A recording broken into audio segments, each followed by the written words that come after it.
Hello guys, মই গাইত্ৰীৰ পুনৰবাৰ আহিছোঁ আপোনালোকৰ সন্মুখলৈ এটা সমস্যাৰ সমাধান লৈ পেলাই আৰু আজিৰ যিটো সমস্যা মোক মেছেজ কৰিছে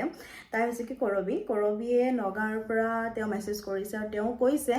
যে বা মই যেতিয়া থ্ৰেডিং কৰিবলৈ যাওঁ তেতিয়া মোৰ ফৰহেডত বহুত পিম্পলছে দেখা দিয়ে আৰু গোটেই পিম্পলছ হৈ মোৰ ফৰহেডখন কলা পৰি গৈছে আৰু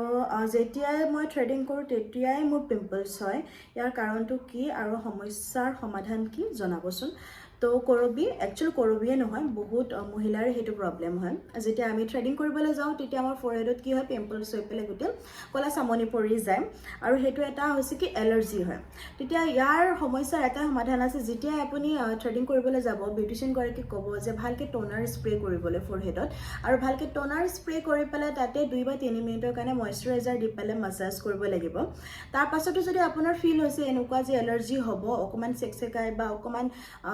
গুটি উঠিছে ফৰহেডত তেনেহলে আপুনি ঘৰলৈ গৈ ঠাণ্ডা পানীৰ লগত মুখখন ধুই যদি আইস কিউব আছে আইস কিউব লৈ পেলাই আপোনাৰ ফৰহেডত ধুনীয়াকৈ ৰাব কৰক তাৰ পাছতো যদি আপোনাৰ অকমান অনুভৱ হৈছে যে মোৰ পিম্পলছ উঠাৰ সম্ভাৱনা আছে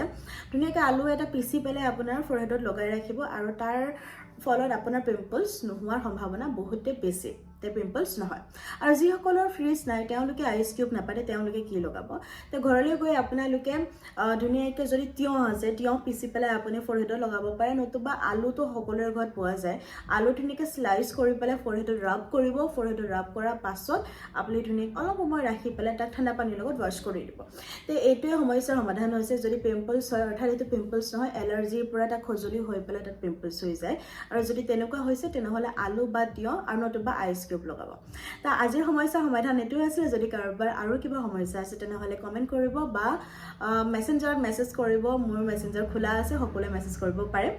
আৰু মোৰ ফোন নাম্বাৰ আছে তাতে যিটো নাম্বাৰ আছে তাতে আপোনালোকে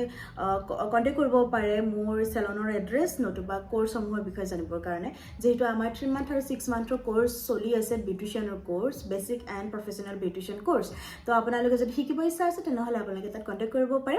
আৰু আজিলৈ ইমানে আকৌ আহিম এটা নতুন সমস্যাৰ সমাধান লৈ নমস্কাৰ